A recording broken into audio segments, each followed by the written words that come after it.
एक सुनार की असमय मृत्यु हो गई। उसकी शादी हो चुकी थी और उसे एक छोटा बेटा भी था। उसका बेटा कुछ 8 से 9 साल का होगा। सुनार के गुजर जाने के बाद उसकी सेविंग्स के सहारे इन दोनों ने कुछ साल बिताए।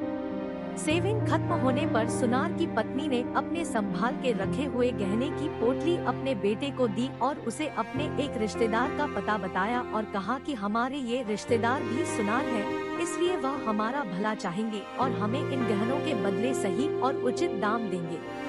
तुम उनके पास जाओ और इन्हें बेच के आओ। बेटा माँ के समझाए अनुसार अपने रिश्तेदार सुनार के दुकान पर पहुँच गया।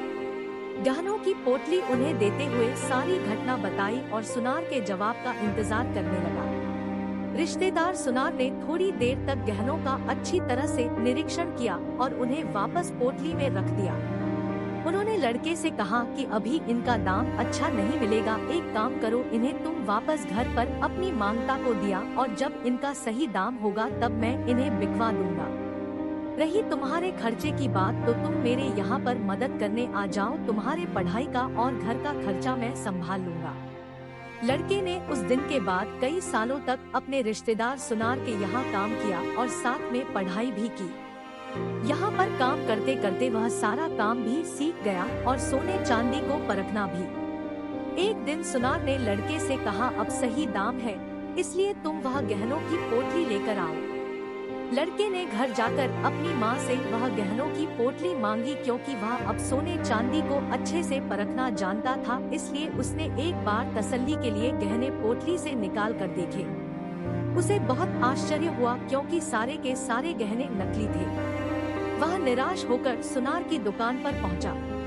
उसने जाते ही सुनार से प्रश्न किया, आपने मुझे तभी क्यों नहीं बताया कि गहने नकली है? सुनार ने कहा कि घर में तब तुम्हें गहनों की सच्चाई बताता तो शायद तुम लोगों को लगता कि तुम्हारे बुरे समय की वजह से मैं तुम्हारा फायदा उठाना चाहता हूँ, इसलिए गहनों को नकली बताकर तुम्हारी मदद नहीं करना चाहता या उन्हें हड़प लेना चाहता हूँ। इसलिए मैंने तुम्हारी मदद की और सही समय आने का इंतजार किया कि तुम्हें सारी सच्चाई बता सकूं। लड़के की आंखों में अपने रिश्तेदार सुनार के लिए कृतज्ञता के आंसू थे। उसने उन्हें धन्यवाद दिया और उनके पैर छुए। कई लोग कहते हैं कि रिश्तेदार मतलबी होते हैं या रिश्तेदार हमारे काम कभी नहीं आते। माना कि सभी रिश्तेदार इस सुनार की तरह नहीं होते, लेकिन सभी रिश्तेदार मतलबी भी नहीं होते। हम अपने रिश्तेदारों के लिए खुद अच्छे रिश्तेदार बनेंगे, तभी तो हमें दूसरों से भी अच्छाई मिलेगी। दोस्तों, ऐसी कहानी सुनने के लिए हमारे चैनल को लाइक करें, शेयर करें, सब्सक्राइब करें। Thank you so much.